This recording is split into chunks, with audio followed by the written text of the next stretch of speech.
And here to me is the first line every parent needs in their toolbox. I'm so glad you're talking to me about this. To the child. Say that to the child Say right that to away. the child. When they're stressed out, when they're angry, upset, That's right. shameful, any unsettling emotion that you don't enjoy yourself, say back to them, so glad you're telling me this right now. That's right. I'm so glad we're talking about this. Because, and again, if we think about it in an adult context, if I was like, I'm so mad at my husband, he never, whatever it is, he never is home for bedtime, and he forgot the one thing I said, and if I was like, hey, like, you're never doing anything around the house, and I'm really frustrated. If he said to me, you know what, Becky, well, you're upset, but like, I'm so glad you're telling me about this. Like, you know, relationships, I'd be like, I think we're good now. Like, I don't even know, what was I upset about? Like, because what someone's really saying to you when they say that is, this feeling in you that you're feeling is real.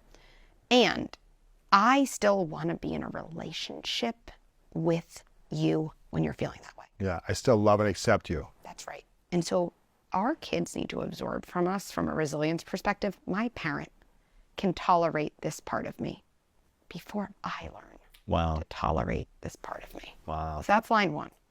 Line two, I believe you.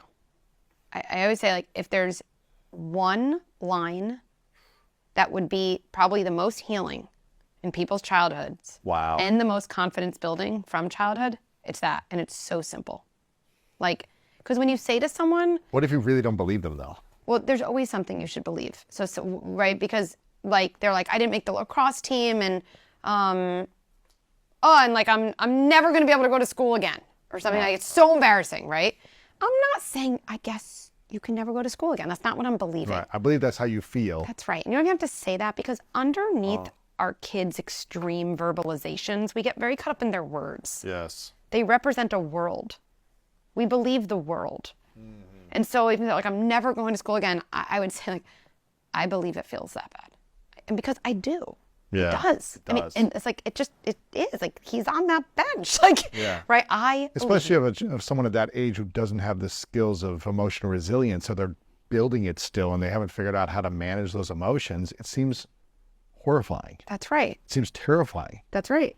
And if my kid says I'm the only one who didn't get a chapter book, you know, I got this picture book and everyone else is reading chapter books. It's so easy to say, oh, you can't be the only one. We actually say to our kids all the time, which terrifies me, I don't believe you.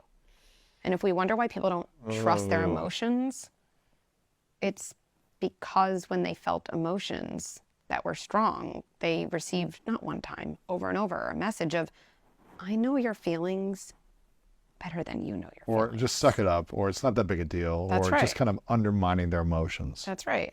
And so when I think about I believe you, I do. Like, I have a daughter, I have 3 kids, I have a daughter, and like, I don't know how, I always picture like she's at some like college party in some like kind of uncomfortable situation, let's just say. How old is she now? How old is she now? She's 9, but let's Okay, just yeah, say she's in now. the future. Yeah, she's yeah. 20, and someone's yeah. like, I don't know, come back with me, and let's just, if she wants to, great. But let's say she doesn't. Yeah. You know, in those situations, be like, it's not a big deal, you know? Right. Do I want her self-talk to be, I do have a history of other people knowing what I'm feeling better than I know what I'm feeling? Or do I want her to be like, I know I don't want to go home. I want to cry. Like, I believe myself. And this person is telling me I want something else, but like, how could this person know? Because I know what I'm feeling. Wow. And those things are completely related.